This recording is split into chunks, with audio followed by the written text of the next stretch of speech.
Ancient maps hold secrets far beyond geography. They are masterpieces of decoded cartographies, sophisticated diagrams that revealed the invisible systems governing entire civilizations. You will learn to see every map as a complex argument about power, belief, and cosmic order. We will explore how a medieval monk's drawing could chart a spiritual universe and how a merchant's sea chart mapped the hidden currents of global trade. By the end, you will possess a completely new lens for understanding both the past and the hidden structures of our modern world.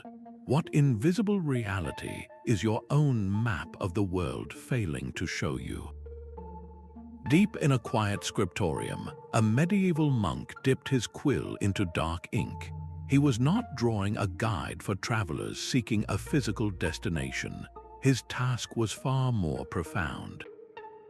He was creating a mappaemundi, a world map that served as a spiritual diagram of God's creation. At its center, you would often find Jerusalem, not because it was a geographic midpoint, but because it represented the spiritual heart of the universe.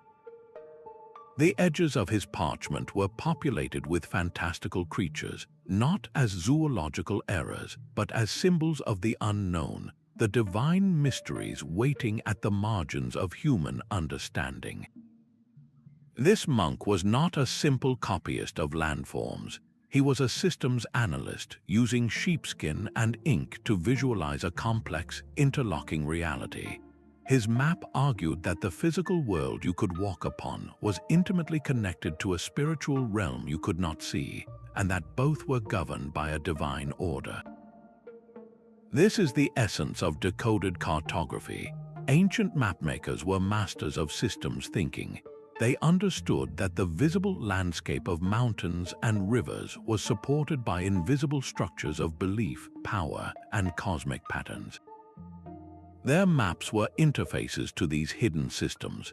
As the historian Jerry Broughton reminds us, every map is an argument. It presents a specific worldview, a carefully constructed case for how the world works. A royal court's map might place its own kingdom at the center, arguing for its political supremacy. A merchant's sea chart traced the hidden currents of trade and wind, mapping an invisible economic network. The very act of making these maps was a philosophical exercise. It required the cartographer to understand how different systems interacted. How did a pilgrimage route, a spiritual system, depend on mountain passes, a geographical system?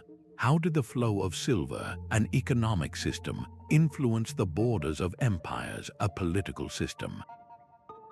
By weaving these threads together, ancient maps became tools for navigating not just physical space, but the entire social and spiritual landscape. This leads to a haunting question for our modern world. Our GPS maps are miracles of precision, showing us every turn and traffic delay. But what have we lost? They show us where we are, but rarely suggest why we are there or how that place connects to any larger meaning. They are stunningly accurate for the visible, but silent on the invisible. They guide our cars, but do they guide our understanding? This foundational idea of the map as a system of arguments prepares us to look closer at the specific types of invisible realities these ancient documents so masterfully revealed. An Egyptian priest stood in the pre-dawn darkness, watching for the star Sirius to crest the horizon. His temple was not merely a building of stone, it was a terrestrial anchor for a celestial event, its entrance perfectly aligned with the star's first gleam. This was not architecture, it was active cartography, drawing the cosmos down to Earth. Ancient cultures worldwide created these cosmographical maps, sophisticated diagrams that wove earthly geography and heavenly patterns into a single, unified system. The famous Dendera zodiac ceiling from Egypt is not a simple star chart. It is a detailed argument about time and divinity, depicting constellations that govern the rhythms of life. Babylonian world maps, often drawn on clay tablets, placed their empire at the center of a world ocean, but this was not mere vanity. It was a statement of cosmic order, showing their civilization's place within a divine, structured universe. These maps were functional tools for navigating existence itself. They encoded precise knowledge of solstices and equinoxes, the planetary movements that dictated when to plant crops, when to hold the most sacred festivals, and even when a king's rule was most divinely favored. Consider the Go map of medieval Britain. To our modern eyes, it appears as a simple, if charming, drawing of towns and roads, but scholars suggest its lines may hold a deeper secret, with certain routes and points aligning with solar and lunar events, turning the entire kingdom into a giant calendar that marked the crucial turning points of the year. For the people who created and used such maps, the world was not a dead rock spinning in empty space. It was a living stage upon which a grand cosmic drama unfolded, and they were active participants. Their maps were the scripts for this drama. So we are left to wonder, how would our own relationship with the environment shift if the maps on our phones did not just show us the quickest route to a coffee shop, but also the phase of the moon above us, or the traditional constellations visible that night? This profound connection between the sky and the soil was mirrored by an equally intricate mapping of the spirit. A Buddhist pilgrim walking the Silk Road carried a map that charted a landscape of the spirit. His guide did not merely show mountains and rivers, but the locations of profound spiritual power, places where the divine had touched the earth. These were not geographical features, but metaphysical ones, charted on maps like the Jambudvipa, which illustrated the entire Buddhist cosmos with its concentric rings of continents and oceans. This was not a failure of geography, but a triumph of spiritual cartography. It made the invisible architecture of belief suddenly visible and navigable. In the same way, the medieval Christian mappaemundi placed Jerusalem at its heart, transforming the entire parchment into a theological statement. The city's central position was a geographic argument for its supreme spiritual importance, making the map itself an object of contemplation and a guide for a pilgrim's inner journey. These maps served a vital purpose. They made abstract religious doctrines tangible. By giving sacred concepts a place on a map, they allowed believers to orient themselves not just in space, but within their entire worldview. This practice of mapping the spirit was a global phenomenon. Indigenous cultures worldwide created maps that marked places where the physical and spiritual worlds were thin, where ancestors communicated or where creation events had unfolded. The anthropologist Keith Basso described this profound connection as wisdom sitting in places where every rock, spring, and mountain could be a repository of story, lore, and cultural memory. Perhaps the most profound example of this are the Songlines of Australian Aboriginal cultures. These are not maps drawn on bark or paper, but sung into existence across the landscape itself. A songline is a living map, a sequence of verses that describe the paths of ancestral beings during the dreamtime. To sing the song while walking the land is to simultaneously navigate the physical geography, recite a sacred history, and perform a spiritual ritual. The land itself becomes the map, and the song is the key to reading it. This forces us to ask a deeply personal question. What sacred geographies exist in our own neighborhoods that we have forgotten how to see? Is there a stream that was once considered holy, a hilltop where communities gathered, a tree that has witnessed generations? Our modern maps have erased these layers of meaning, leaving behind a silent, utilitarian landscape. Just as these spiritual maps revealed a world animated by divine presence, other maps were busy charting the relentless, invisible flow of commerce that connected distant continents. A Phoenician merchant unrolled his sea chart by the flickering light of an oil lamp. This was no simple drawing of coastlines, it was a coded diagram of wealth and wind. The lines he traced showed prevailing currents and seasonal gusts, the invisible forces that filled his sails and his coffers. His chart mapped safe harbors and treacherous reefs, but more importantly, it mapped the flow of silver, tin, and purple dye. This was a map of an economic system, a visualization of the ancient world's supply chains. From Rome to the Silk Road, the greatest surviving maps from antiquity are often masterpieces of economic cartography. They argue that the true shape of the world is not defined by mountains or rivers, but by the movement of goods and capital. The famous Putinger table, a sprawling Roman roadmap, makes this argument visually. It wildly distorts geography, stretching major trading hubs and compressing empty wilderness. This was not a mistake in measurement, it was a deliberate design choice. The map's purpose was to illustrate the empire's economic arteries, the routes along which legions, merchants, and information traveled to sustain a continent-spanning civilization. It prioritized commercial logic over topographic truth.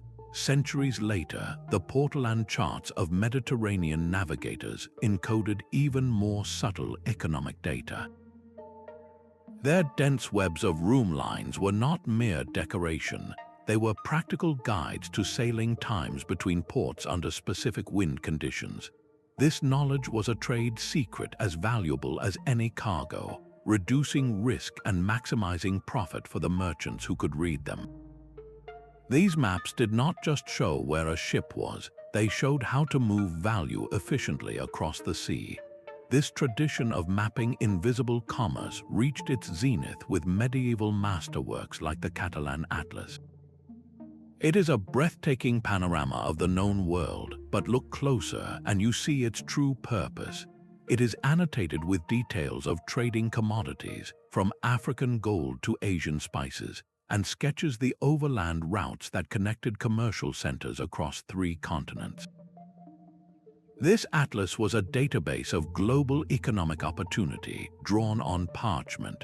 By studying these documents, we can reconstruct the complex networks that sustained a form of globalization long before the modern era. They reveal how a disruption in the spice trade in Indonesia could ripple through to affect a banker in Venice, or how the demand for silk in Rome could reshape the economies of Central Asia. This perspective forces a powerful question about our own time. Our modern global economy is a web of staggering complexity, yet we lack a true cartography for it. What if we could visualize our worldwide supply chains with the clarity of a Portolan chart? Would the hidden vulnerabilities become apparent, the single points of failure, the unsustainable pathways? Would new routes to resilience and opportunity suddenly reveal themselves? Just as these merchants mapped the flow of goods, other cartographers were busy charting the even more complex terrain of human society itself. A royal cartographer presents a new world map to his emperor. The capital is a perfect circle at the very center, while rival kingdoms are shrunken and pushed to the distant edges, labeled only as lands of tribute or barbarian wastes. This was not a geographical error, it was a deliberate act of political theater.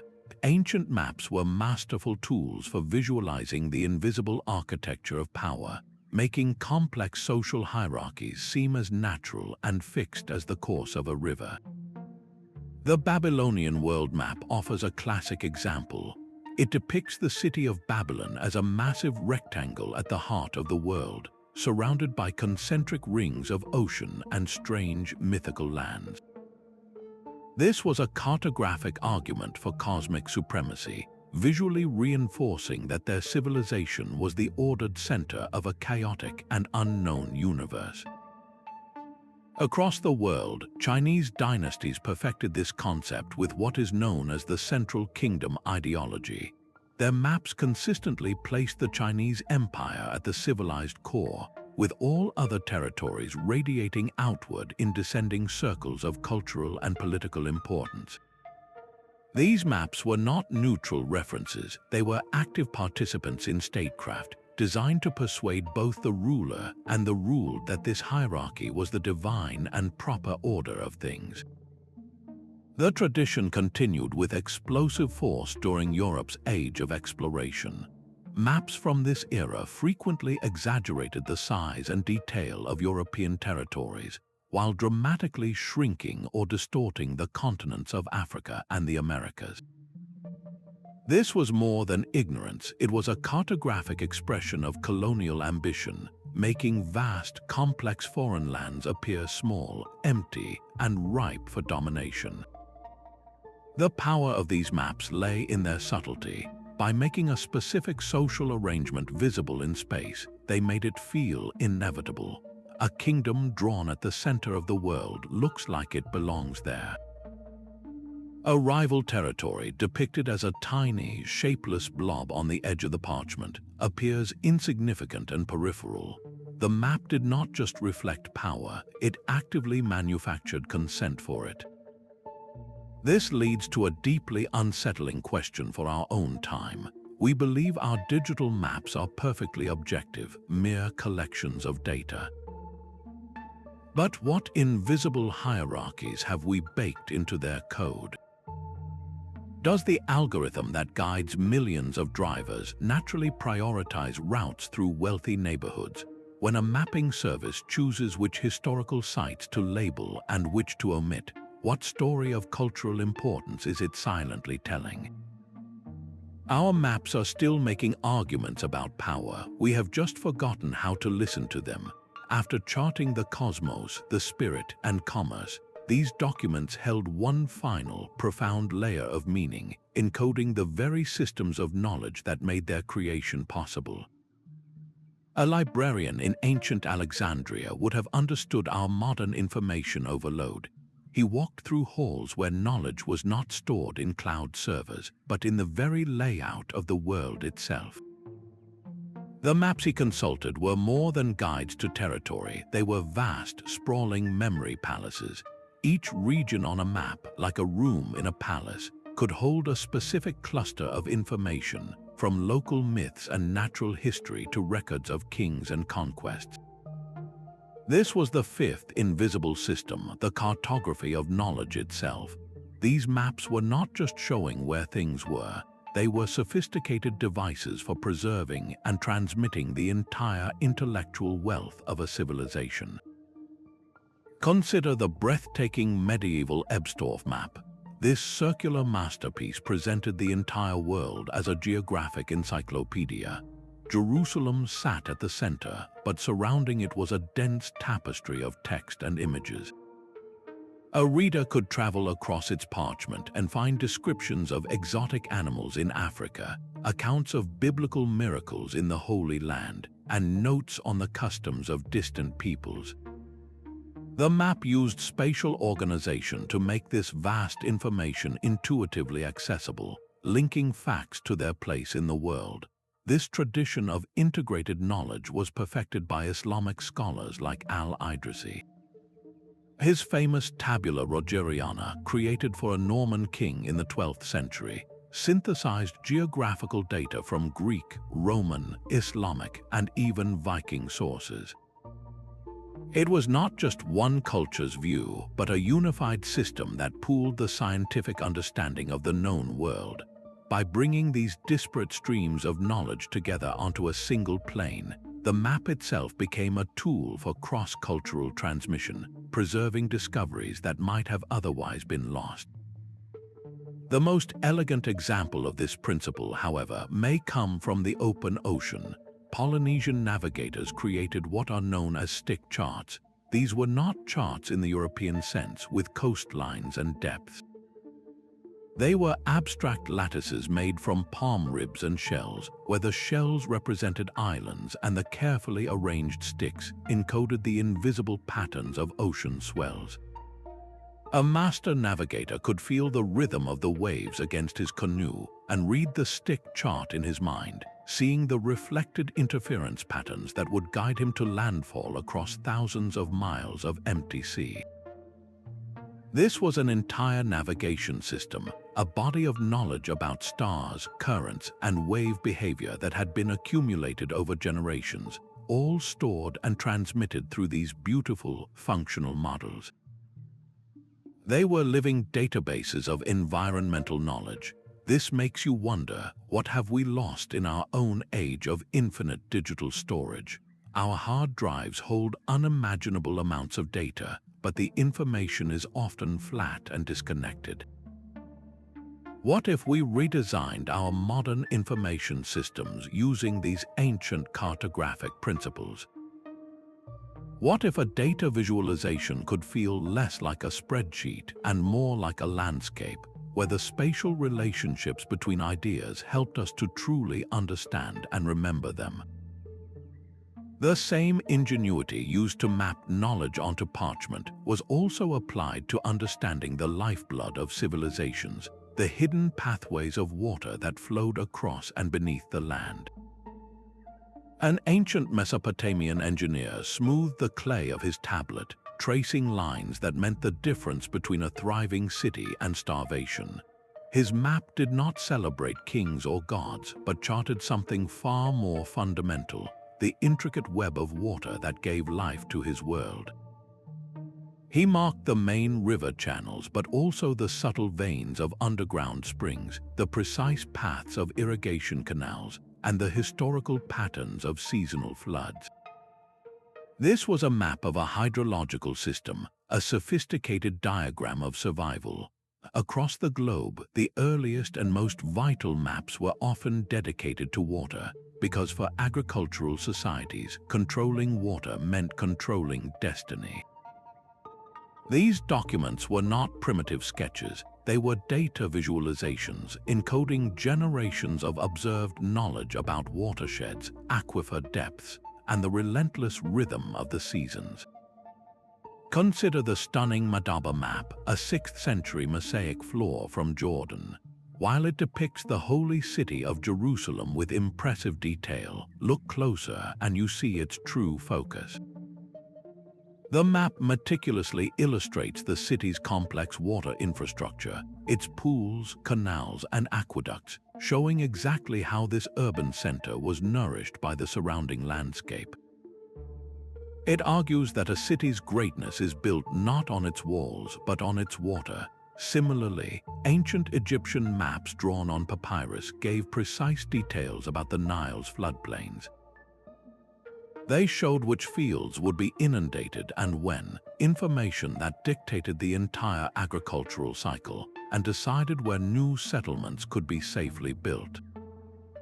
This was practical life or death cartography. In China, hydrological mapping was a state science. Dynasties produced incredibly accurate charts of the Yellow River and Yangtze systems, enabling massive public works projects. These maps guided engineers in building dikes, canals, and complex irrigation networks that controlled devastating floods and distributed water to millions of farmers, sustaining an empire for centuries. The brilliance of these ancient hydrological maps lies in their systemic view. They did not see a river as a single line on a page, but as part of a dynamic, living system that included underground sources, seasonal variations, and human-built channels. They understood that to manage water, you had to map its entire story, from cloud to field. This forces a critical question for our modern world, where so many regions face severe water scarcity. Our high-tech maps show us where water is, but do they teach us how to live within our water means? These ancient charts remind us that water management begins with deep observation and respect for the entire system, a lesson we urgently need to relearn.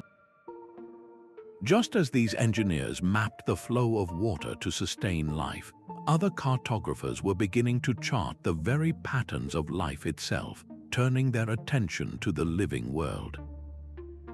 A hunter in the North American plains carefully added a new symbol to a painted bison hide. This was not mere decoration, it was a sophisticated ecological record. Each image marked a year, chronicling events like a great buffalo migration or the rare flowering of a desert plant. These winter counts were living maps of a territory's life, encoding generations of observed knowledge about animal behaviors and plant cycles, turning the landscape itself into a vast, breathing calendar. This practice represents a seventh invisible system, the cartography of ecology itself. Many traditional maps functioned as complete environmental databases, preserving intricate relationships between species and seasonal patterns that were utterly invisible to an outside observer. Along the Pacific Northwest coast, intricate maps were carved into cedar boxes and house posts. To the untrained eye, they depicted abstract forms, but for the community, they charted the precise locations and timings of salmon runs. These maps did not just show where the fish were, they revealed when they would arrive, linking geography to the turning of the seasons and the complex life cycle of the salmon, ensuring sustainable harvests for centuries. In the Amazon rainforest, an indigenous guide navigates without a paper map, holding a mental chart that details the locations of medicinal plants, the nesting sites of birds, and the routes of peccary herds. This knowledge, passed down orally and through experience, is a dynamic, living cartography of biodiversity. It understands the forest not as a collection of individual trees, but as a network of relationships, a system where the flowering of one plant signals the fruiting of another. The mapping traditions of Arctic peoples offer perhaps the most starkly vital example. Their charts, often mental or sketched on transient materials, encoded critical data about sea ice stability, the migratory paths of caribou, and the subtle signs of seasonal change. This was not abstract science, it was essential for survival in an extreme environment, a deeply practical understanding of ecosystem dynamics honed over millennia. These ecological maps were more than just guides for finding food or medicine. They were the foundation of entire sustainable resource management systems, created long before the term ecology was ever coined. They recognized that to live in a place was to participate in its biological rhythms, not simply extract from it. This accumulated wisdom forces a pressing question for our modern world. As we face unprecedented conservation challenges and biodiversity loss, what could we learn by integrating this ancient cartographic wisdom? What if our satellite imagery and geographic information systems were infused with this deep, relational understanding of ecosystems? Could we begin to map not just the locations of forests, but their health, their interconnectedness, and their stories?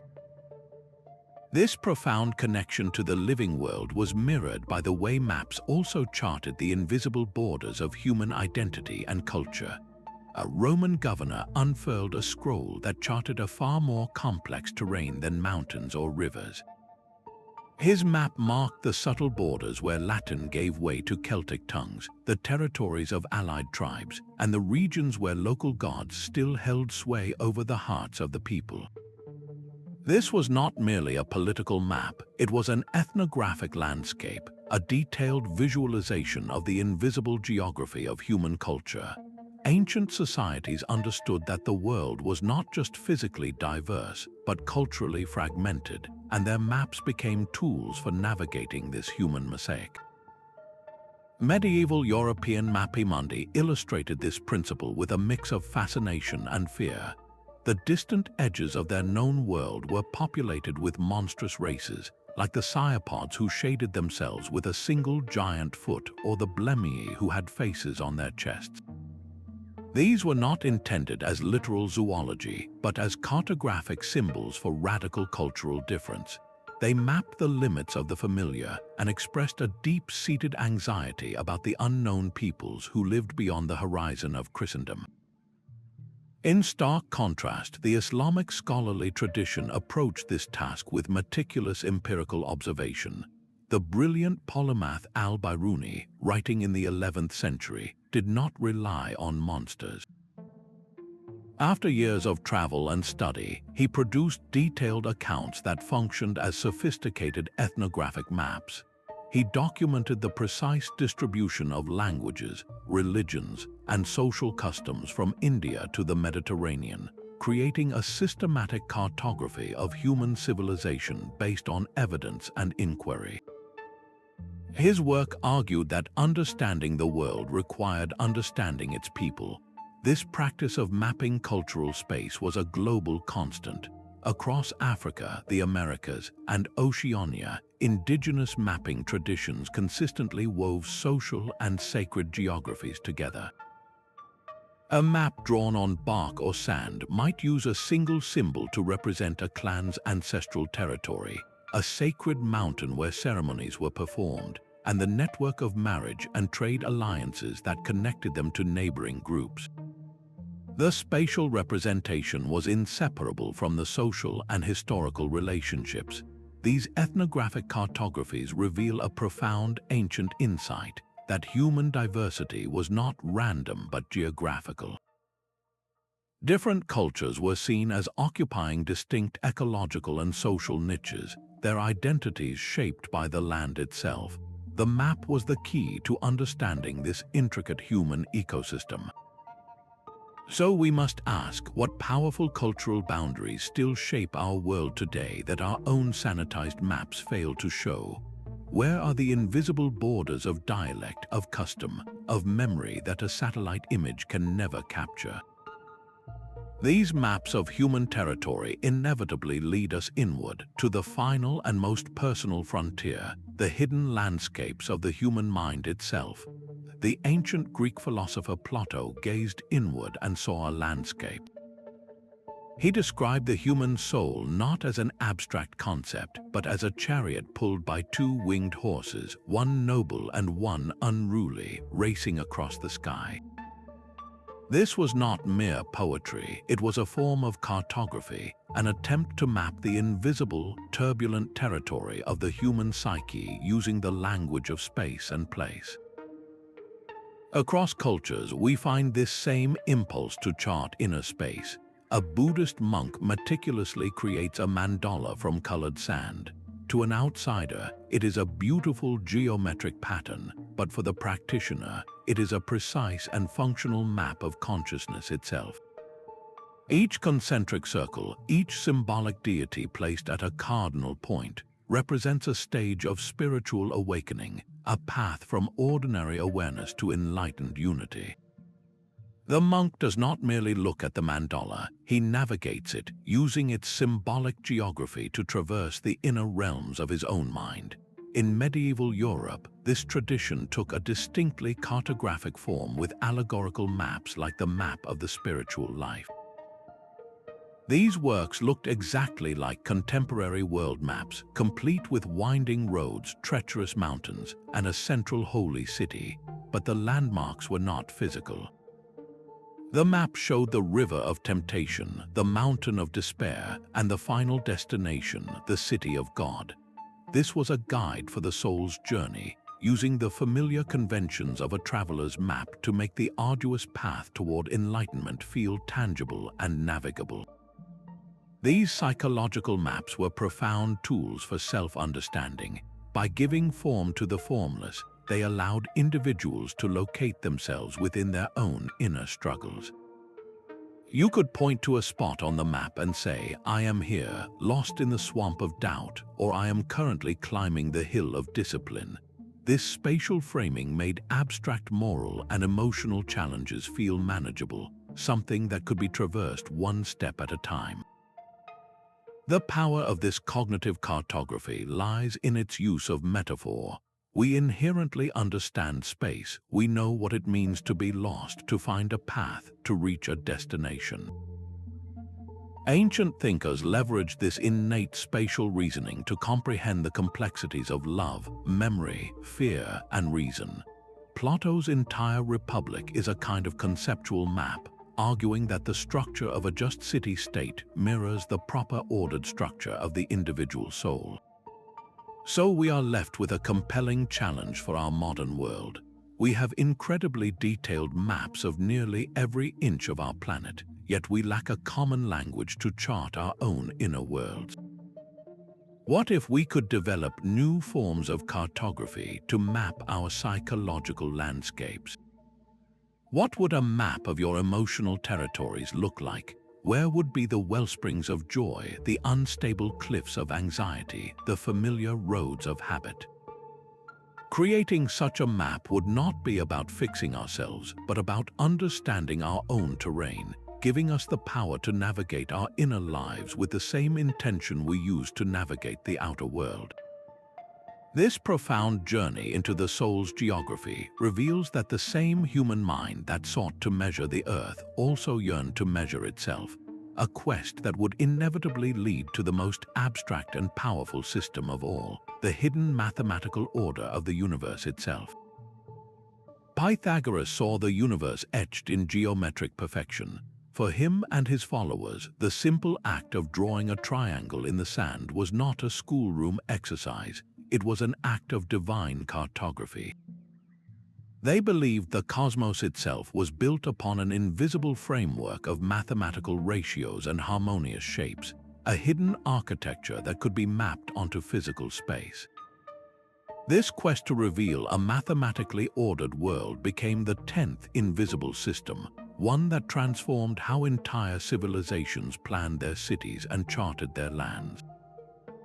The Roman agrimensors, or land surveyors, were masters of this practical geometry. Marching with conquering legions, they carried not just weapons but measuring rods and grommers, sophisticated sighting instruments. Their task was to impose a rigid grid of order upon the chaos of newly acquired territories. They laid out perfect square or rectangular plots, creating cadastral maps that were less about depicting natural landscapes and more about creating a rational system for taxation and administration. This grid was a powerful argument written across the land itself that human logic and imperial control could master even the wildest nature.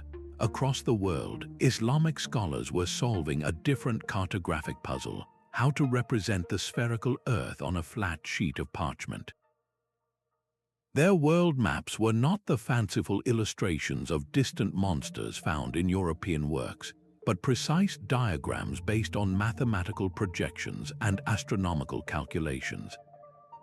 They understood the Earth was a globe and used complex geometry to translate its curves into two-dimensional representations, a scientific tradition that would later enable the Great Age of Exploration.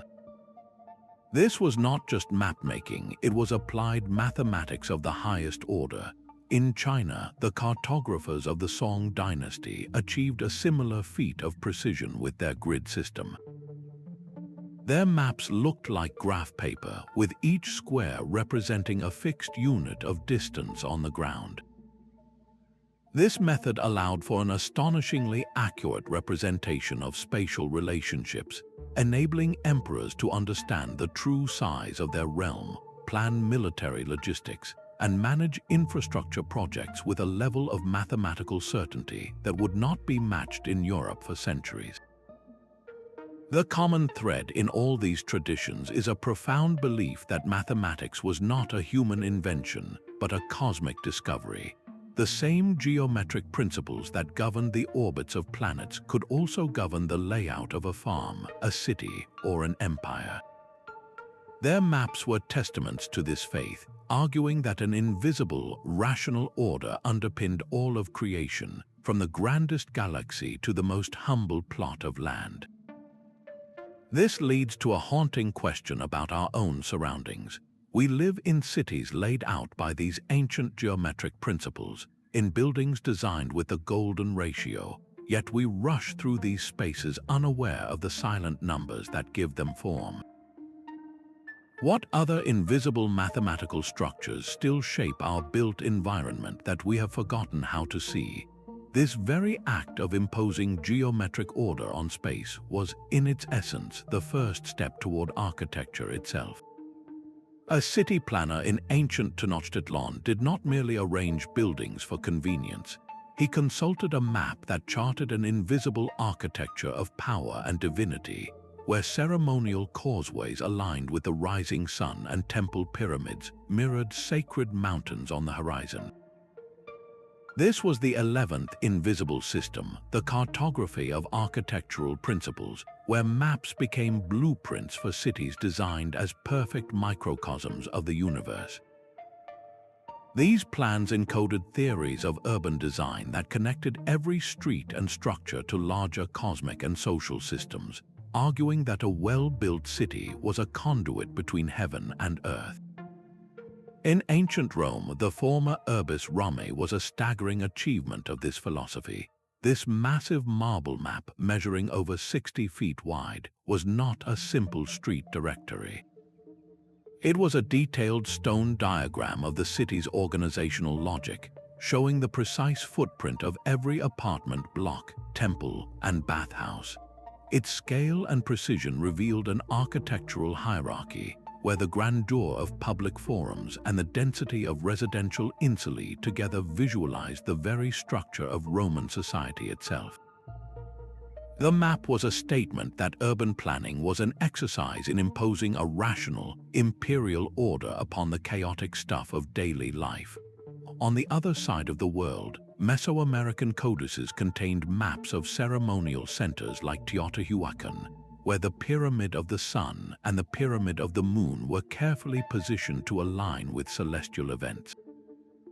The city's main avenue, the Street of the Dead, was not just a physical path but a cosmological axis, charted on maps that integrated architecture with the sacred geography of the surrounding landscape. To build according to this map was to actively participate in maintaining the cosmic order. This systemic thinking found another profound expression in Chinese feng shui maps. These were not architectural plans in the modern sense, but sophisticated diagrams illustrating the flow of Kai, or life force, through landscapes and buildings. A feng shui map would chart the ideal placement for a home or a tomb, considering the lay of the land, the direction of water, and the profile of surrounding mountains. It created guidelines for harmonious design that connected human constructions to invisible natural energy systems, arguing that our well-being is deeply entangled with the placement of our walls and the orientation of our doors. These diverse traditions all shared a common understanding that cities and structures are interfaces. They are the points where human needs, natural environments, and cosmic patterns meet. The map was the tool that ensured this meeting was harmonious, purposeful, and beautiful. This makes you wonder, what have our modern cities lost by abandoning these cartographic principles? Our urban plans prioritize traffic flow and zoning efficiency, but what invisible dimensions of well-being have we designed out of existence? What if our city maps once again charted not just the routes for cars, but also the paths of the wind, the angles of the winter sun, and the places where communities naturally gather? Could we rediscover an architecture that connects us to something larger than mere utility? This deep integration of design and cosmology reveals that the same human mind that mapped the perfect city was also busy mapping the hidden patterns of language itself. A merchant in a bustling Mediterranean port traced his finger across a vellum chart, searching for more than a safe harbor. He was looking for a small, handwritten note in the margin, a reminder that in this particular port, the word for water was not the one he knew, but something entirely different. His map was not just a guide to coastlines, but a key to the invisible geography of human speech.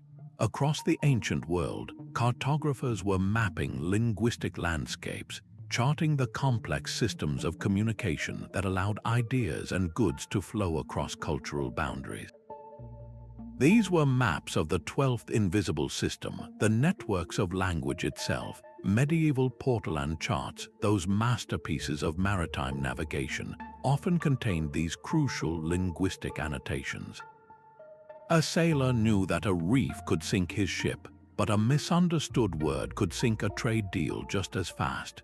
These notes on local dialects and translation needs were practical tools for survival and success, embedded directly into the spatial representation of the world.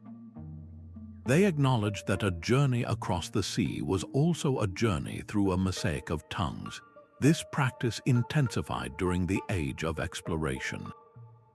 European maps of the Americas and Africa became filled with attempts to document the stunning linguistic diversity they encountered. Cartographers often included lists of words, carefully transcribed local place names, and sometimes even sketched the boundaries between different language groups. While these efforts were often filtered through a colonial lens, they nonetheless created a snapshot of a world rich with voices, a cartographic record of human difference written across the landscape. But the most profound linguistic maps were often those created within the cultures themselves. Indigenous mapping traditions across the globe wove language directly into the land. A single place name on a Polynesian navigation chart or an Aboriginal songline could be a dense package of information. It might describe the ecology of the area, recall a mythological event that happened there, and encode ancestral lore, all within a few syllables. These were not arbitrary labels, they were stories and systems of knowledge, preserving a language and its unique world view through its intimate connection to place. To lose the map was to risk losing the language, and to lose the language was to become deaf to the stories the land itself was telling. These ancient linguistic cartographies force a pressing question for our own era of rapid language extinction. What wisdom might we reclaim by learning to map our linguistic landscapes with the same care? Could we design modern tools that do not just translate words, but visually celebrate the intricate territories of human speech, highlighting endangered languages and the unique knowledge they hold? This deep mapping of spoken words reveals that the same human impulse to chart communication also sought to map the very source of our oldest stories, the mythical realms that gave the world its meaning. A storyteller tracing the coast of Greece on a map would not stop at naming cities. His finger would land on the spot where Hercules performed his labors or where Odysseus sailed past the sirens. His map was a portal to a layered world where the bedrock of physical geography supported the towering architecture of myth. This is the 13th invisible system, the cartography of legendary geographies. These were not collections of fairy tales, but sophisticated mythological landscapes that wove the deeds of gods and heroes directly into the experience of the land itself, arguing that the most important realities were often the ones you could not see with your eyes. Medieval European mappaemundi are masterclasses in this integration. Jerusalem sat at their center, a real city, but a pilgrim tracing a route there might also pass the very mountain where Noah's Ark came to rest or the location of Alexander the Great's legendary gates. These were not marked as separate, fanciful sections, but were drawn alongside real rivers and mountain ranges. For the person using this map, sacred history was not a story in a book, it was a dimension of the landscape they inhabited. A journey became a walk through time as much as space, with every mile echoing with divine events. This practice was a global constant. Norse cosmological maps depicted Yggdrasil, the immense world tree, its roots and branches connecting 9 distinct realms from the home of the gods to the land of the dead. This was not a metaphor tucked away in a poem. It was a functional diagram of the cosmos, showing how different levels of reality were interconnected. A Viking navigating the North Sea might literally have seen himself sailing in the shadow of this great tree, his physical voyage taking place within a vast, living mythological structure. In Japan, medieval maps known as ezu blended the empirical with the ethereal. They charted the precise coastlines of provinces, but also included the mythical Mount Pinglai, the home of the immortal Taoist sages, or the hidden paths where spirits were said to dwell. The land was understood as a single, continuous fabric woven from both tangible and spiritual threads. To know a place was to know its stories, its deities, and its dangers, all of which were considered as real as its topography. These mythological maps created what we might call deep places. A simple spring was not just a source of water, it was the place where a nymph was born. A dark forest was not just a collection of trees, it was the entrance to the underworld. This layered reality enriched every step with meaning, transforming the entire world into a sacred text waiting to be read by those who knew its language. The land itself became a repository of memory, morality, and identity, so we must confront a profound loss in our modern, demystified world. Our satellite maps show us where everything is, but they tell us nothing about what anything means. We can locate a mountain peak with pinpoint accuracy, yet we have stripped it of its dragons, its gods, its legends. What layers of meaning have we erased from our own backyards? What if we could once again perceive our surroundings as a landscape imbued with story, where every corner held an echo of some larger, invisible narrative? This exploration of the mythic Earth, a world alive with gods and heroes, naturally draws our gaze upward to the ultimate map of the cosmos written in the stars themselves. A Polynesian navigator, alone on the deck of his voyaging canoe, did not look down at a chart of the ocean. He looked up, reading a map written in the stars. His mind held a celestial chart, a perfect knowledge of which stars would rise and set over which islands, turning the entire Pacific into a vast, navigable seascape. This was the 14th invisible system, the cartography of astronomical knowledge, where the sky itself became a dynamic map for navigating the Earth. Ancient cultures did not merely gaze at the stars in wonder, they mapped them with stunning precision, using these heavenly diagrams to traverse vast distances and mark the passage of time. The complex star charts of ancient Babylon, meticulously pressed into clay tablets, are a testament to this. They did not just plot the positions of stars and planets, they connected these movements to the rhythms of life on Earth, predicting seasonal floods for farmers and interpreting celestial omens for kings. This was a unified system where astronomy, religion, and statecraft were woven into a single cosmic cartography. This synthesis of knowledge reached a breathtaking zenith during the Golden Age of Islam.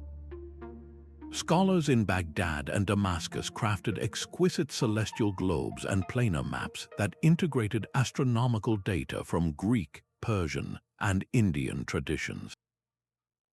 These were not just beautiful artifacts, they were working tools of science used by astronomers to calculate the timing of lunar months and by navigators to find their direction in the trackless desert.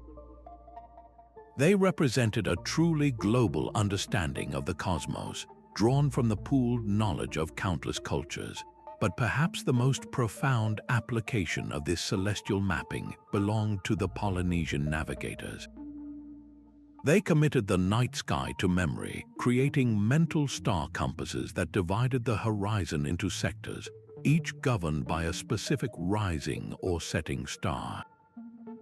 They knew that the star Sirius hung directly over Tahiti and that the Southern Cross pointed the way to New Zealand. Their entire navigation system was a living, breathing map of the heavens, synchronized with their understanding of ocean swells and bird flight patterns. To sail from one tiny island to another across thousands of miles of open ocean was an act of celestial cartography, a journey guided by a map drawn in the mind from the lights of the sky. This deep, relational knowledge of the cosmos forces a stark question for our modern world, where light pollution often obscures the stars from view. How might our own sense of place and time shift if we could once again read the sky as a map? Our digital clocks tell us the exact time, but they do not connect us to the cosmic dance that defines a day, a month, a year. Reconnecting with this celestial cartography could restore our sense of being participants in a vast, rhythmic universe, not just passengers on a spinning rock. This intimate mapping of the heavens, of course, was intrinsically linked to the relentless, invisible flow of time itself. A medieval scholar unrolled a parchment that charted the flow of time itself. This was no simple timeline, but a chronocartography, a map where geography and history merged into a single, navigable landscape. Different regions on the parchment did not represent different countries, but different eras, allowing the scholar to trace the progression of dynasties as if walking from one valley to the next. This was the 15th invisible system, the mapping of temporal patterns and historical chronologies, where time was given a spatial form that could be seen and understood at a glance. In medieval Europe, this often took the form of genealogical maps. These intricate diagrams showed the lineage of kings or the succession of popes not as a simple list, but as a sprawling tree, its branches spreading across the page. The spatial arrangement of names and connecting lines mapped the complex relationships of power and descent through generations, turning the abstract passage of time into a concrete, visual structure you could follow with your finger. During the Renaissance, this practice evolved further. Maps of the known world began to include detailed historical annotations directly on the geographical features. A mountain range might bear a note about a famous battle fought there centuries prior. A city on the coast could be labeled with the date of its founding and the name of its legendary founder. These maps created a layered reality where the past was not a separate concept, but a dimension of the place itself, with different time periods coexisting peacefully on the same sheet of vellum. Yet the most profound integration of time and space is found in the indigenous Australian songlines. As you learned earlier, these are sung narratives that map the land. But they are also living chronologies. Every bend in a river, every distinctive rock formation, encodes a specific event from the dream time, the epic era when ancestral beings created the world. To sing the song while walking the country is to actively reanimate that creation history, placing the traveler within a continuous present where past, present, and geography are one and the same. The land itself becomes a memory palace on a continental scale. These temporal cartographies reveal a universal ancient insight that places are not just locations but events. A city is not just a dot on a map, it is the story of its rise, its golden age, its decline, and its renewal. A forest is not just a green shaded area, it is the history of the fires that shaped it and the generations of life it has sustained. These maps argued that to truly know a place, you must know its time. This forces a critical question about our own digital mapping tools. They show us a place as it is in this exact moment, but they tell us nothing of its layers of time. What if our maps could visually represent the historical depth of a location? What if clicking on a modern street could reveal the footpath that was there 500 years ago, or the ancient forest that stood in its place? Developing such chronocartographies would allow us to navigate history with the same ease we navigate streets, restoring the profound connection between place and memory. This very act of mapping time onto the landscape reveals that the same principle was applied to understanding the rhythms of the human body, charting the hidden pathways of health and disease. A traditional healer in the Amazon rainforest holds a map drawn not on paper but in memory. It charts a landscape of wellness where a twist in the river marks the grove where a specific bark can reduce fever, and a particular rocky outcrop indicates the moss that heals wounds. This was a living pharmacopoeia, a cartography of survival that encoded generations of medicinal knowledge directly onto the geography. Across the globe, ancient societies perfected this 16th invisible system, mapping healing landscapes that integrated the human body, the plant world, and the spirit of place into a single therapeutic whole. In ancient India, Ayurvedic scholars created a profound inversion of this idea. They drew maps of the human body itself as a landscape, with different regions corresponding to physiological systems and the medicinal plants needed to treat them. A river on this internal map might represent the circulatory system, its health dependent on herbs that grew in specific, real-world environments. This was not mere metaphor. It was a sophisticated systems theory arguing that human health was a direct reflection of the health of the natural world, and that both could be mapped and understood through the same principles. Native American traditions offer stunningly practical examples. So-called medicine maps, often painted on hides or etched into stone, meticulously mark the locations of healing plants, mineral springs, and spiritually potent sites. A single symbol might indicate a patch of echinacea for immune strength, while another denoted a spring whose waters were known to soothe digestive ailments. These were not just guides for finding ingredients. They were integrated systems diagrams showing how to maintain the community's health by understanding the distribution of healing resources across their territory. Even in medieval Europe, this connection persisted.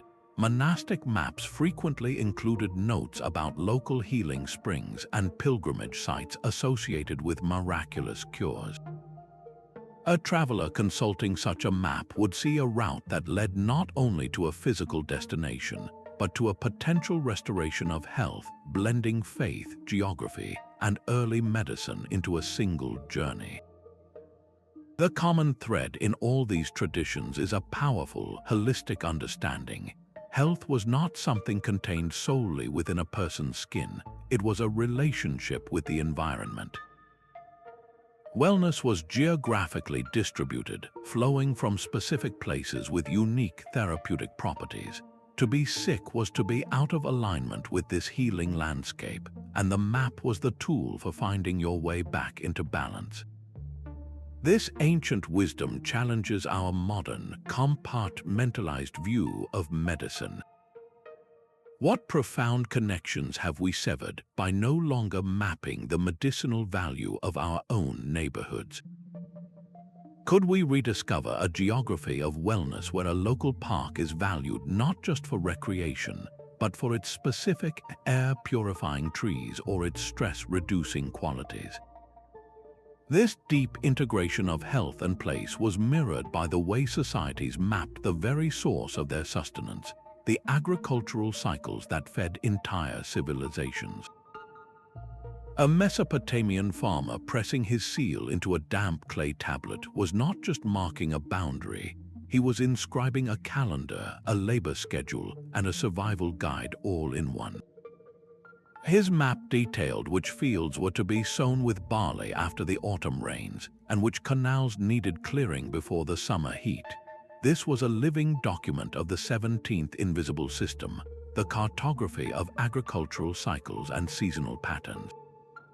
These maps encoded the very rhythm of life itself, transforming the invisible flow of time and the hidden qualities of soil into a visual plan that could feed a civilization.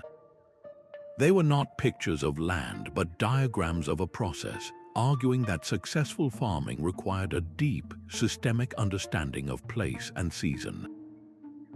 Chinese dynastic records are filled with such agricultural maps, astonishing in their detail. They documented the specific rice varieties that thrived in the humid southern deltas versus the millet that could withstand the drier northern plains. These maps were data visualizations for a pre-industrial world, showing officials how to distribute seed stocks and coordinate labor migrations for harvests across a vast empire. They understood that feeding millions required mapping the unique agricultural personality of every region. The Romans approached this challenge with their signature engineering rigor. Their centuriation system, a vast grid of farmland laid out by surveyors, was a masterpiece of agricultural cartography. Each square in the grid was a standardized unit for taxation, but also for crop rotation. A farmer could look at his map and know that this plot was resting fallow this year, while that one was planted with legumes to replenish the soil. The map organized the land itself into a sustainable, repeating cycle of production and renewal. In the Americas, the Mesoamerican codices wove agriculture directly into the cosmos. A single page might show the maize god, the phases of Venus, and the corresponding month for planting corn. This was not separate spiritual and practical knowledge, it was a unified system. The map argued that the success of the harvest depended on aligning human action with celestial timing, that planting was a ritual synchronized with the movements of the stars. What all these agricultural cartographies shared was a profound, long-term relationship with the environment. They were based on generations of observed knowledge about local microclimates, soil health, and water cycles. They mapped not for a single season, but for the continuity of generations to come. This makes you wonder, in our era of industrial agriculture and global supply chains, what essential wisdom have we lost? Our modern farming relies on satellite imagery to monitor crop health, but does it encode the deep, place-based knowledge of when to plant based on the flowering of a specific local tree, or which field needs rest not because a sensor says so, but because the soil itself has lost its story? Relearning this ancient language of agricultural maps could guide us toward food systems that are not just productive, but truly regenerative, working with the land's own rhythms rather than imposing our own. This intricate mapping of earthly cycles finds a surprising echo in the most abstract of human arts, the invisible architecture of music itself. Pythagoras heard the music of the world in the spacing of the planets and the length of a plucked string. He was mapping an 18th invisible system, one of harmonic geography, where the same mathematical ratios that created a perfect fifth in music were believed to govern the proportions of a well-designed temple or the very orbits of the celestial spheres. His work argued that the cosmos was not silent but a vast, resonant composition, and that the best maps and buildings should echo its sublime chords. This idea of a universal harmony, a musica universalis, deeply influenced medieval cartography. Some mappaemundi were structured not just by theology, but by these hidden musical intervals, their circular form and internal divisions reflecting the same proportional relationships found in a monochord, the single-stringed instrument used to study pitch. The map was not just a picture of the world, it was a diagram of its divine harmonic structure. Renaissance architects, infused with this rediscovered classical wisdom, took the concept from parchment to stone. When they drew plans for ideal cities like Pomonova in Italy, they often used musical ratios to determine the distances between bastions or the diameter of central piazzas. They were designing spaces to be experienced not just with the eyes, but with the whole body, creating an environment that felt inherently balanced and harmonious because its very geometry sang in tune with the universe. This was systems thinking expressed through melody and proportion, yet the most tangible connection between music and mapmaking flourished in indigenous traditions worldwide. For the Aboriginal peoples of Australia, as you have heard, the Songlines are the ultimate sonic cartography, where the landscape is literally sung into existence. But this practice was far from unique. In the Pacific Northwest, certain rivers and waterfalls had specific songs composed for them, melodies that captured their unique spirit and power. To sing the song was to call upon the essence of the place, to navigate it not just physically but spiritually. The map was a score and the journey was its performance. These diverse traditions all shared a profound insight that harmony is a spatial phenomenon. It exists in the relationships between things, in the resonant space between notes, between pillars, between hills and valleys. A musical map made these relationships audible, arguing that a beautiful place was quite literally a place in tune with itself and its surroundings. This perspective raises a compelling question for our noisy modern world. Our urban environments are often a cacophony of disconnected sounds, a visual and auditory clutter that feels inherently stressful. What if we began to map the sonic texture of our cities, not just to measure decibel levels, but to identify zones of dissonance and harmony? Could we then redesign our shared spaces using these ancient principles, creating parks that are acoustic sanctuaries or city layouts that guide the wind in a more melodic flow? The quest to map these hidden harmonies, to find the perfect chord in the structure of reality, shares a deep kinship with the alchemist's pursuit of transformation. An alchemist's laboratory held maps of a different kind. His diagrams charted a landscape of the soul, where a journey through symbolic regions represented the stages of inner purification and enlightenment. Though few literal alchemical maps survive on parchment, their language was deeply cartographic. The quest for the philosopher's stone was often described as a voyage through a series of terrains, from the blackening of decay to the whitening of purification, and finally to the reddening of perfect unity. Each stage was a territory to be traversed, with its own challenges and revelations, transforming the alchemist's laboratory into a map of spiritual ascent. This was transformational geography, a way to spatialize the most intangible of human experiences, personal change. Eastern traditions perfected this same principle through different symbols. Taoist meditation manuals are filled with intricate maps of the body as a landscape, charting the circulation of internal energy along specific meridians and through energy centers known as danshans. A practitioner would visualize moving this energy up the spine and down the front of the body, following a precise route known as the microcosmic orbit. This was not an anatomical diagram, but a functional map for navigating consciousness, using the language of geography to guide an inner pilgrimage. These transformational cartographies reveal a profound human insight that we understand change best when we can picture it as a journey.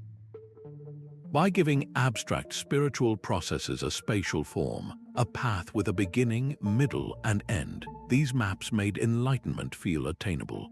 You could locate yourself on the path, see how far you had come, and understand what challenges lay ahead in the next symbolic valley or mountain pass. The map provided both direction and hope. This leads to a deeply personal question for our modern world. We track our fitness and our finances with countless graphs and metrics, but where are the maps for our inner development? What would a cartography of your own growth look like? Could you chart the swamps of old habits you have crossed, the peaks of insight you have scaled, and the rivers of new understanding you have forged? Creating such a map would not be an exercise in ego, but a tool for compassionate self-awareness, allowing you to navigate your own becoming with the same intention an alchemist brought to his great work. This exploration of how we map inner transformation reveals that the same spatial logic was applied to the most external of human systems, the intricate web of laws that governed society itself. A Roman magistrate unrolled a map that charted a world of power and obligation. Its lines did not trace rivers or mountains, but the invisible boundaries of legal authority, the precise edges of property, and the administrative divisions that governed a continent-spanning empire.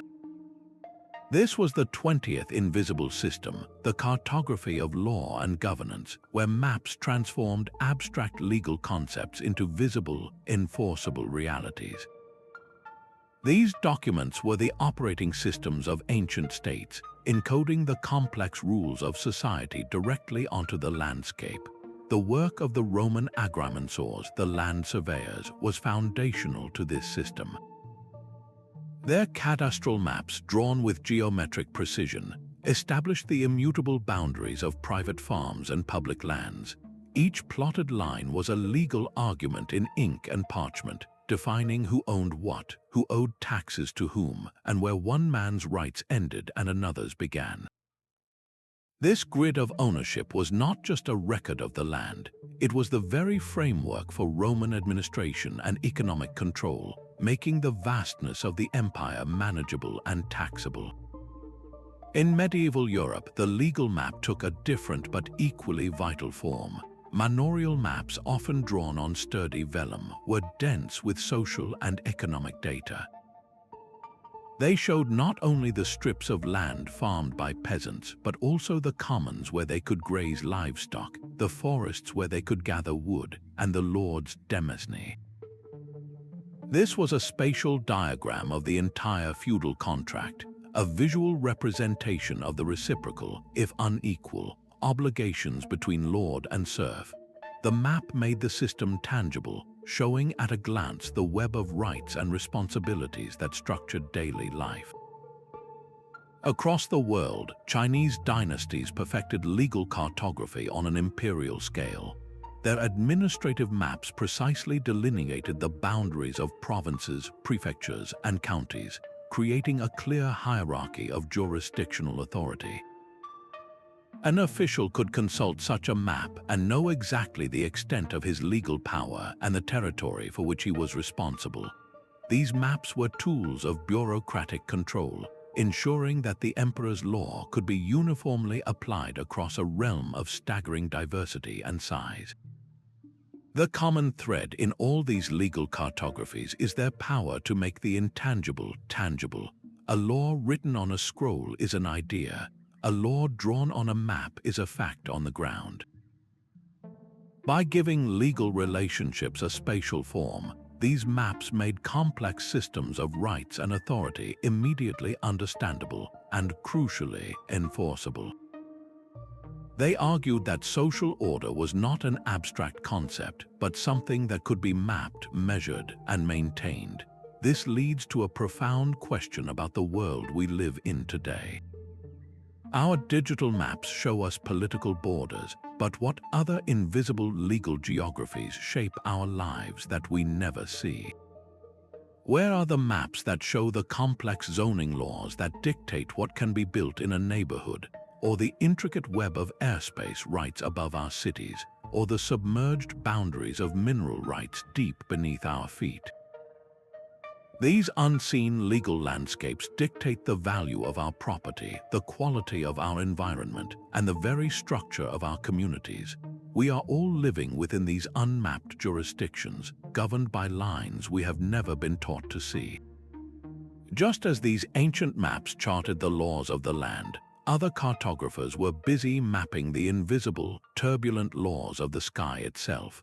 A Phoenician sea captain, his skin weathered by salt and sun, would have recognized the true power of a map not in its lines of ink, but in the empty spaces between them, the white parchment that held the invisible pathways of the wind. He consulted a chart that was less about land and more about the sky, a diagram of atmospheric rivers and seasonal tempests that governed his very survival. This was the 21st invisible system, the cartography of meteorological knowledge and climate patterns. Ancient maps frequently encoded this vital wisdom, transforming generations of observed weather lore into a visual science essential for planting crops, founding cities, and crossing oceans. During the Islamic Golden Age, scholars like al-Masudi produced world maps that went far beyond political borders. They annotated regions with detailed notes on prevailing wind systems, seasonal rainfall distribution, and even the typical climate variations between coastal and inland areas. These were not mere curiosities, they were functional databases for trade and agriculture, allowing a planner in Baghdad to understand the growing season in North Africa, or a merchant to anticipate the monsoon winds that would carry his ship to India. Half a world away, Polynesian navigators perfected an even more dynamic form of climate cartography.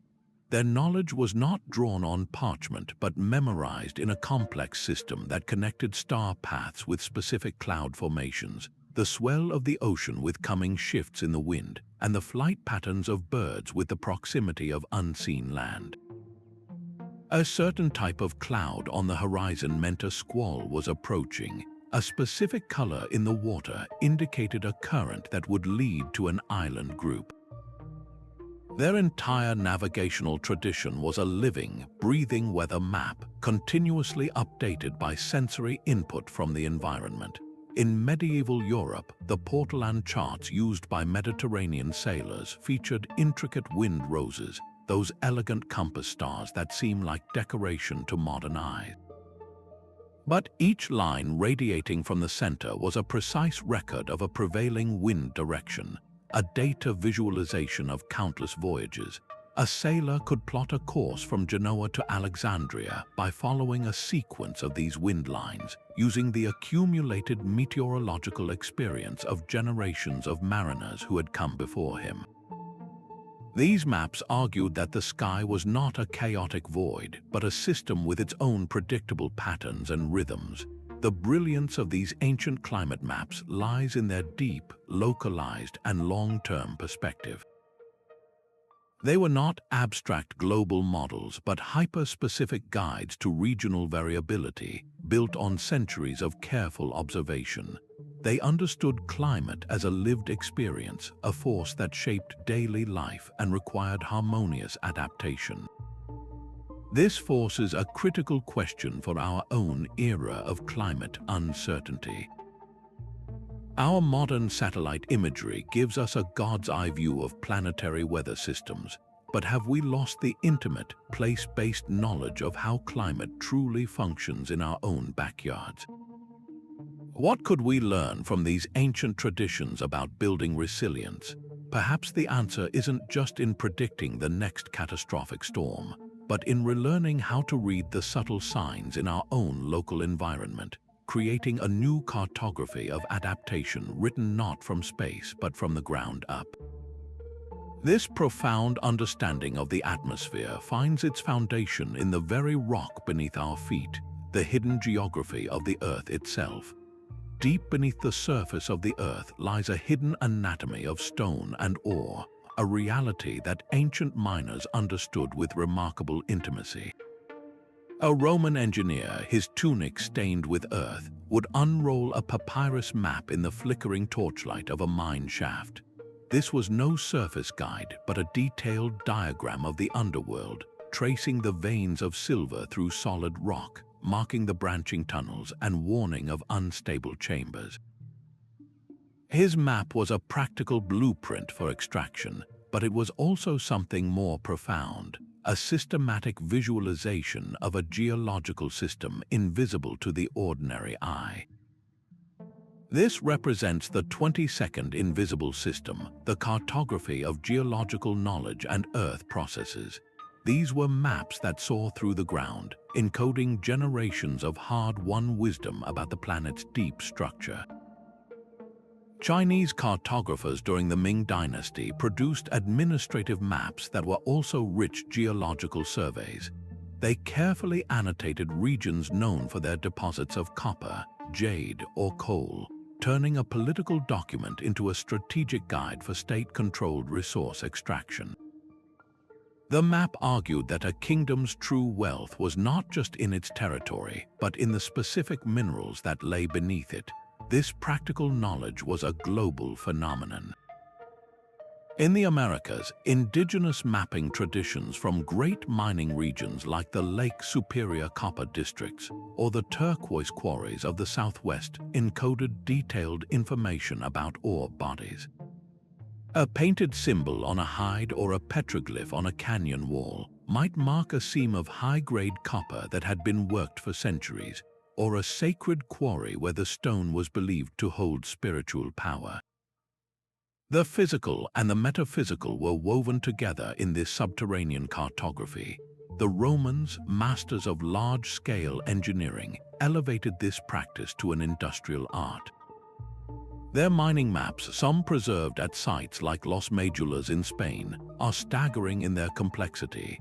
They documented the entire life of a mine, from the initial open-cast pits to the deep, branching networks of adits and galleries, complete with ventilation shafts and water drainage systems. These were not just pictures, they were three-dimensional data visualizations of an entire extraction operation, showing a systemic understanding of how to interact with the Earth on a massive scale. What all these geological maps shared was a deep, relational knowledge born from direct, hands-on experience.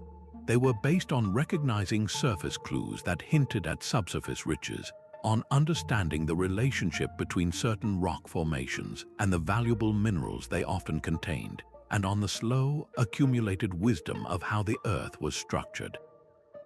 This was a science of patterns, learned over generations and etched into maps that guided both survival and prosperity. This ancient, grounded perspective forces a vital question for our modern world. We have satellite-based geological surveys and sophisticated subsurface imaging that can map entire continents from orbit. Yet have we lost the tactile, experience-based wisdom that connected ancient peoples to the very substance of their world? What deeper understanding of our planet's history and resources might we unlock by integrating this ancient, localized geological mapping with the vast, but sometimes impersonal power of modern science? Perhaps the true map of the Earth is not just a picture of its surface or a scan of its depths, but a story that connects both, a narrative written in stone and learned by hand. This intricate understanding of the physical world, from its hidden minerals to its surface forms, was mirrored by the way societies began to map the very principles of learning and knowledge transmission. A Greek philosopher in Athens unrolled a simple map of the known world for his students, but he was not teaching geography. Each region on the parchment served as a mental hook, a distinct chamber in a vast memory palace where he attached complex philosophical arguments, historical dates, and scientific principles. This was the 23rd invisible system, the cartography of educational principles and knowledge transmission. Ancient educators understood that the human mind naturally thinks in spatial terms, and they weaponized this insight, transforming maps into sophisticated teaching tools that organized complex information in ways that were intuitive and unforgettable.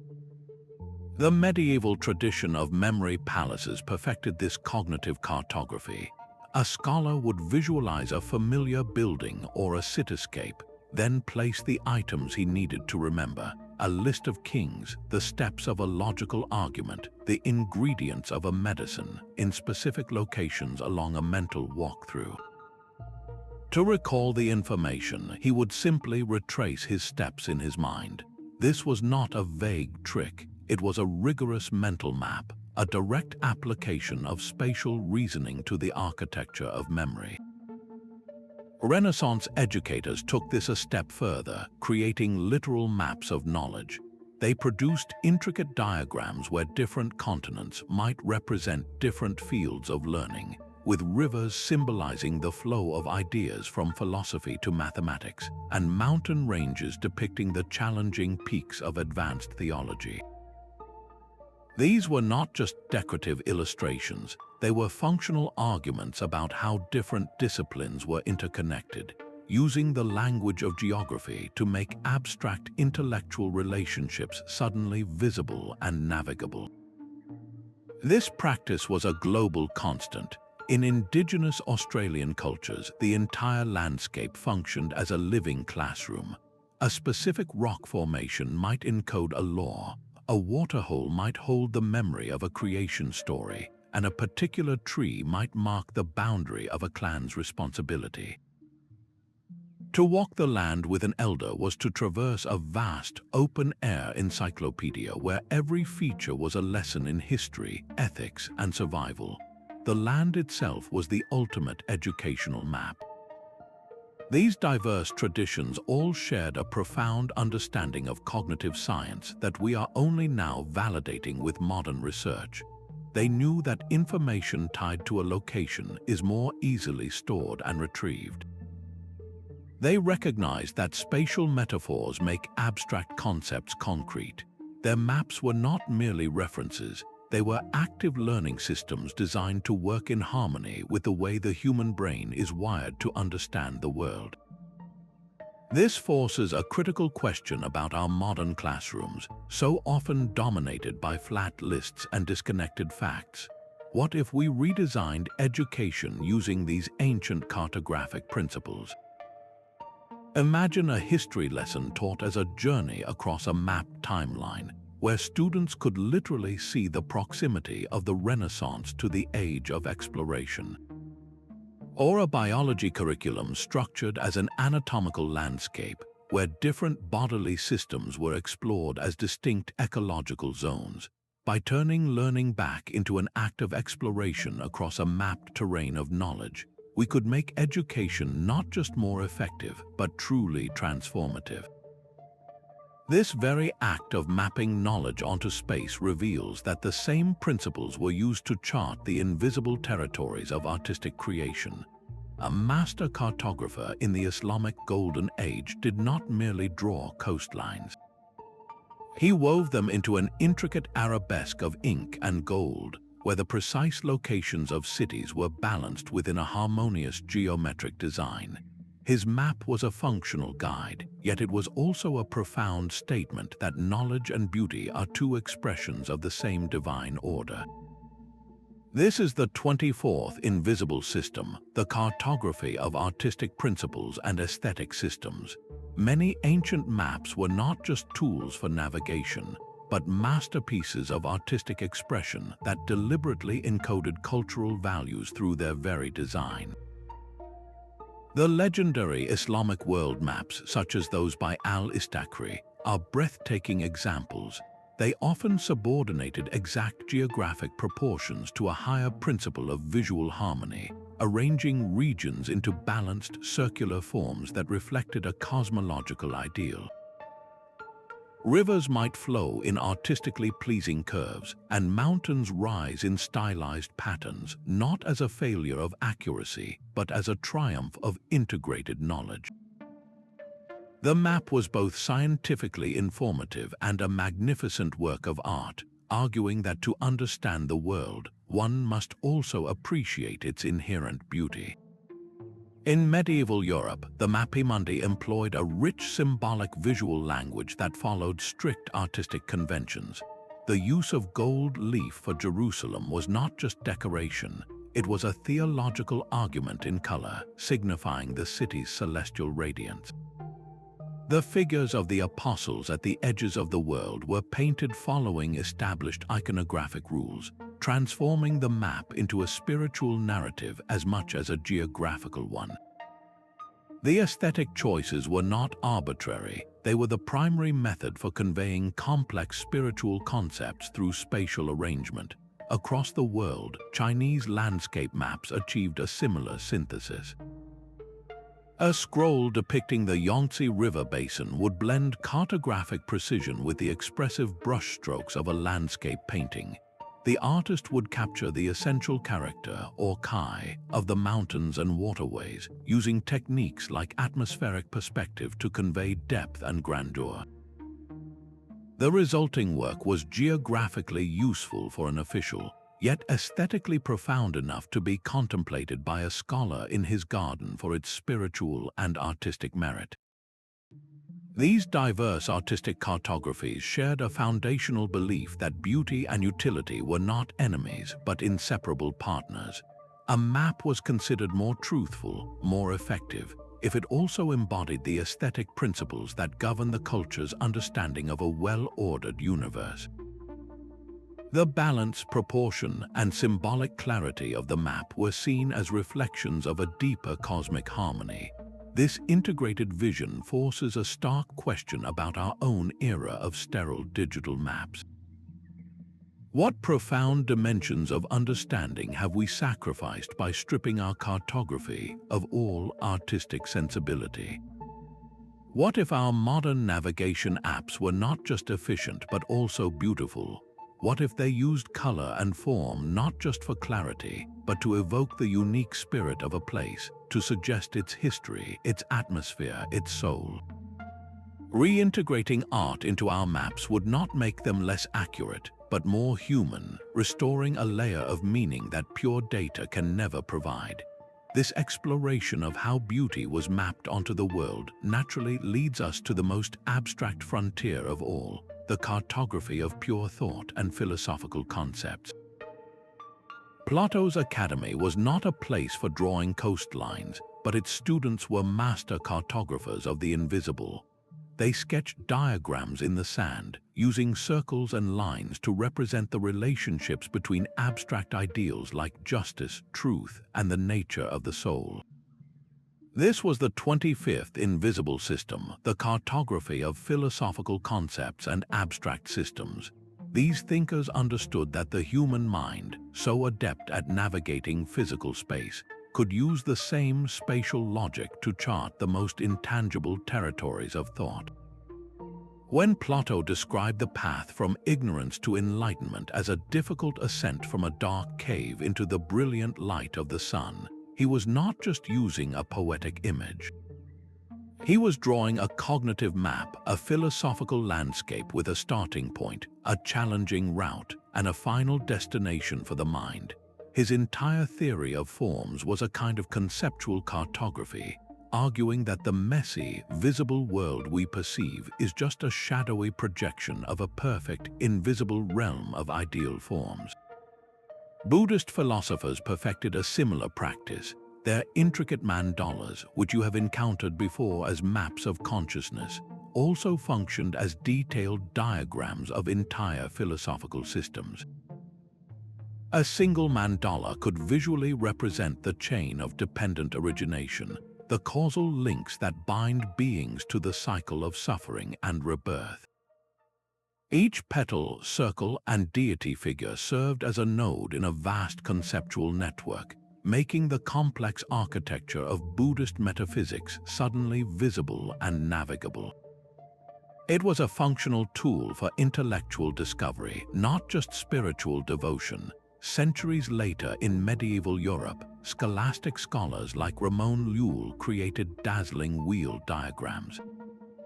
These were logical maps where concentric circles inscribed with philosophical categories could be rotated to generate new combinations of ideas and test the relationships between concepts.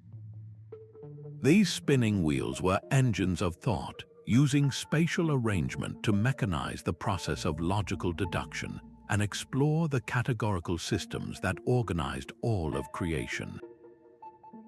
These diverse traditions all reveal a profound insight that we think in spaces. We talk about being close to a solution, exploring a line of reasoning, or building a framework for an argument. Ancient philosophers weaponized this innate spatial reasoning, creating visual tools that turned abstract debates into landscapes that could be analyzed, debated, and traversed. They built bridges between the concrete world we can walk and the abstract world we can only think. This forces a compelling question for our own information-saturated age. We are drowning in complex ideas about artificial intelligence, quantum physics, and global ethics, yet we lack the shared visual language to navigate them together. What new forms of philosophical cartography could we develop to map these towering concepts? Could we create diagrams that make the ethical trade-offs of a new technology visible, or maps that show the interconnected arguments in a heated political debate? Developing such tools would not give us easy answers, but it would give us a common ground for understanding, turning ideological battles into territories we could explore together with curiosity and clarity. This journey into mapping pure thought reveals that the same human ingenuity was also being applied to a far more practical domain, charting the invisible systems of technology that transformed the ancient world. A Roman aqueduct engineer unrolled a papyrus scroll that charted far more than the landscape. His map detailed the precise angle of descent for a water channel, the locations of quarries for specific types of stone, and the structural principles for building arches that would stand for centuries. This was the 26th Invisible System, a cartography of technological knowledge and engineering principles. These documents were blueprints for civilization itself, encoding the practical wisdom required to transform raw materials into the infrastructure that sustained empires. They made the invisible art of engineering suddenly visible and transmissible across generations. The Romans perfected this form of technical cartography. Their architectural plans, like the one for the massive baths of Caracalla, were not simple sketches but detailed engineering diagrams. They specified construction sequences, the load-bearing capacity of different vaults, and the complex network of hypocausts, the underfloor heating systems that warmed the entire complex. These maps were data-driven guides, ensuring that a project begun by one team of engineers could be completed decades later by another, using the same embedded technical standards. This systematic approach allowed Roman engineering to achieve a stunning consistency from Britain to Syria. In China, technical maps from dynasties like the Song and Ming served a similar purpose on a grand scale. They documented the exact methods for constructing ingenious concave bridges that could bear heavier loads, the intricate lock systems for their vast canal networks, and the designs for complex astronomical clocks and other mechanical devices. These maps were not just for builders, they were state archives of technological innovation, ensuring that a brilliant solution devised in one province could be replicated across the entire empire, accelerating progress and maintaining a unified standard of public works. Even indigenous mapping traditions, often seen as purely spiritual or ecological, contained dense technological data. A map drawn on a birchbark scroll by an Anishinaabe artist might encode the best methods for constructing a lightweight birchbark canoe, showing the specific types of wood for the frame, the seasonal timing for harvesting the bark, and the precise geometric patterns for stitching it all together. This was sophisticated engineering knowledge, tailored to local materials and conditions, passed down through visual models. These technological cartographies reveal a profound truth about ancient innovation. Progress was not a series of random discoveries, but a cumulative tradition. Each map built upon the knowledge of the past, creating a growing repository of tested solutions. They enabled societies to tackle projects of unimaginable scale, from transcontinental canals to cities of marble, because the necessary knowledge was not trapped in a single mind, but was laid out clearly on a durable surface. This leads to a haunting final question as we conclude our journey. What entire libraries of technological wisdom have been lost to time, their maps crumbled to dust? What elegant, sustainable solutions to challenges like water management or construction did ancient engineers perfect that we are still struggling to reinvent today? Our modern world runs on digital code and brittle supply chains, but these ancient maps remind us that the most resilient technology is knowledge made visible, wisdom drawn so clearly that it can guide a civilization for 1,000 years. Our journey through these ancient maps reveals a profound truth. They were not flat depictions of land, but multidimensional interfaces, sophisticated tools designed to make the invisible visible. The medieval monk's mappaemundi, the Polynesian navigator's star compass, the Roman engineer's hydrological chart, each in its own way pulled back a curtain. They showed their users the cosmic patterns governing the seasons, the spiritual geographies that gave life meaning, the economic networks that moved wealth across continents, and the very structures of knowledge and power that held societies together. What stands out is not the accuracy of their coastlines, but the accuracy of their systemic thinking. Our ancestors saw the world as an integrated whole, a place where the physical landscape was deeply interpenetrated by layers of meaning, connection, and purpose. A river was never just a river, it was a spiritual pathway, an economic artery, and a chronological marker all at once. The recovery of this cartographic wisdom offers us far more than a fascinating historical insight.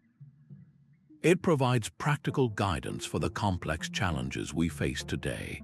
In an era of environmental crisis, we could learn from the ecological maps that charted sustainable relationships with the living world. In a time of social fragmentation, we might rediscover the ethnographic maps that understood human diversity as a geographical reality to be navigated with respect. We stand today at a new frontier, the intersection of digital mapping and artificial intelligence. We have an unprecedented opportunity to create new cartographies for the 21st century. Imagine dynamic maps that visualize the real-time flow of global carbon emissions, or that make the hidden algorithms shaping our digital lives as tangible as the trade winds on a portolan chart. We could build interfaces that reveal the psychological topography of our cities, highlighting zones of community and isolation, or that map the resilience of our local food systems. The tools are there waiting for our intention, so I encourage you to look at the maps in your own life with fresh eyes. Your navigation app, the subway diagram you consult, the weather map on the news. What invisible systems are they concealing or revealing? What arguments about efficiency, value, or power are silently baked into their code? Share your discoveries in the comments below. And if this exploration has expanded your understanding of both the past and the potential of our present, consider subscribing for more journeys into the mysteries that shape